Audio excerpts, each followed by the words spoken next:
오늘 첫 소환 조사 오셨는데 심정 제가 들고 있겠습니다. 한마디 부탁드리겠습니다. 수사에 잘 협조하고 성실히 조사에 임하겠습니다.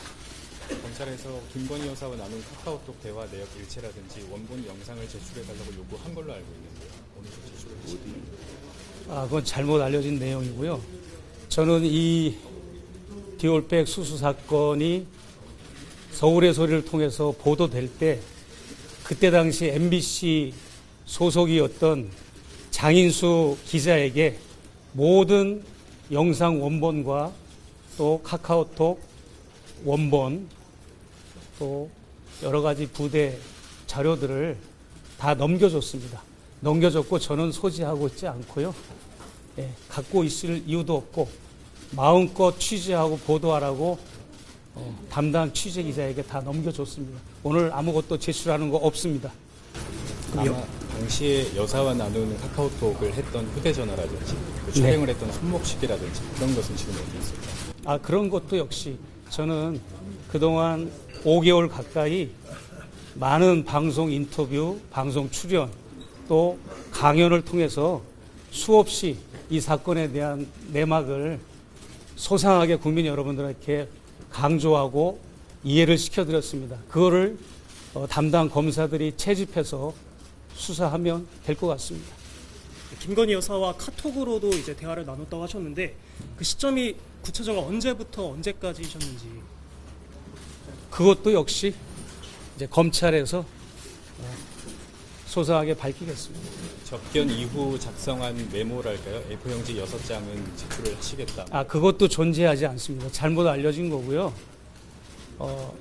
제가 1차 접견 때 김건희 여사와 나눈 대화를 그냥 손바닥만한 종이에 중요한 거 몇 가지만 이렇게 메모한 거 그것이 잘못 알려진 거고 다만 뭐 6페이지짜리 이런 얘기 나온 거는 폭로 방송이 1회부터 4회 방송이 나갈 때 그것을 준비하는 취재 기자들에게 방송용으로 내가 이렇게 작성해 준 것뿐이지 메모장은 존재하지 않습니다. 잘못 알려진 사실입니다. 메모를 좀 적으셨다고 하셨는데 그거에 대한 구체적인 내용을 조금 그냥 김건희 여사랑 1차 접견 때 나눈 대화 중에 좀 생각나는 거 그런 발언을 좀 내가 적어놨던 거죠. 네. 그럼 한 가지만 이 정도로. 네, 마지막으로 하나만 여쭤보면 도덕성 논란이 이어지고 있는 것과는 별개로 여기는 검찰이고 오늘 또 조사를 받으실 거기 때문에 목사님께서 당시 김건희 여사에게 줬던 가방이라든지 이런 물품이 대통령의 직무와 어떤 관련이 있는지 아마 살펴볼 걸로. 직무 관련성은 제가 판단하는 게 아니고 검찰이 알아서 판단하는 거고요. 이 사건의 본질을 제가 말씀드리고 들어갈게요.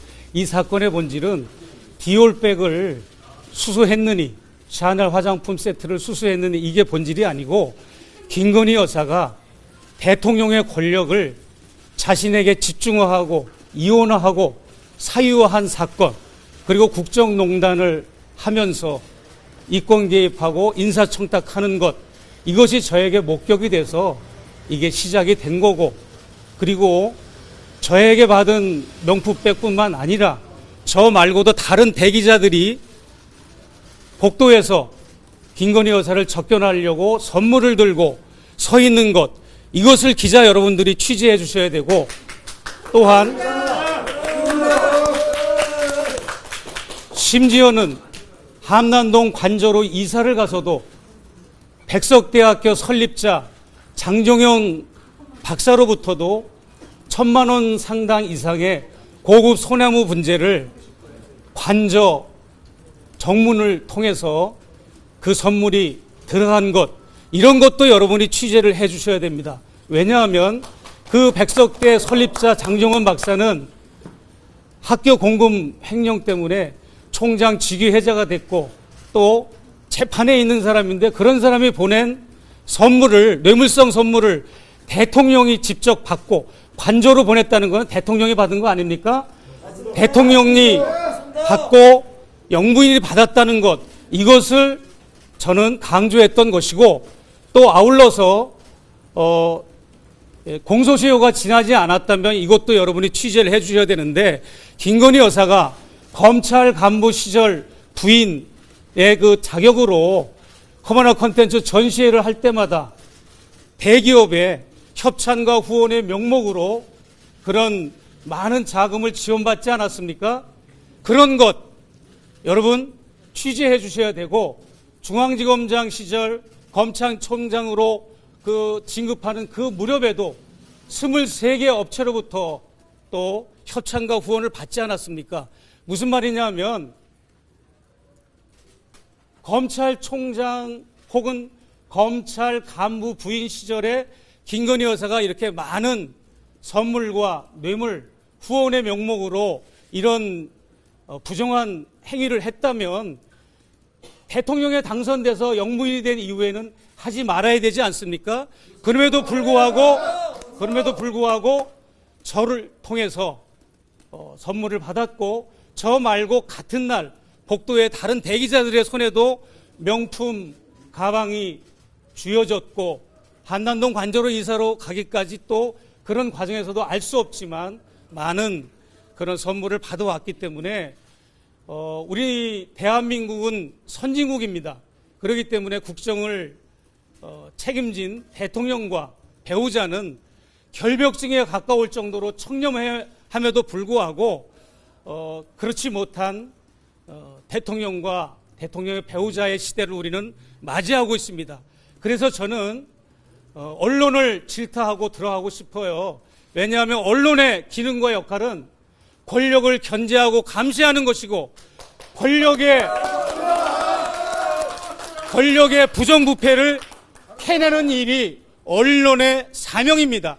그런데 한국의 언론을 보면, 특히 레거시 미디어, 주류 언론들을 보면 언론을 감시하고 견제하기는커녕 언론을 측면 지원하고 언론과 야합하고 언론과 기생하는 그런 모습을 볼 때 저는 너무나 아쉽고 분노스러워서 이 국정을 책임진 김건희 여사와 윤석열 대통령이 어떠한 분인 걸 제가 잘 알기에 그들의 실체를 조금이나마 공공의 영역에서 국민들에게 알려드리기 위해서 그렇게 저는 언더커버 형식으로 김건희 여사를 취재했던 것입니다. 아무것도 받지 않았으면 아무 일도 일어나지 않습니다. 안철수 대표에게 아무 말도 하지 않으면 아무 일도 일어나지 않는다라고 질책한 거 아시죠? 저는 마지막으로 아무것도 받지 않았으면 아무 일도 일어나지 않았습니다. 이상입니다. 감사합니다.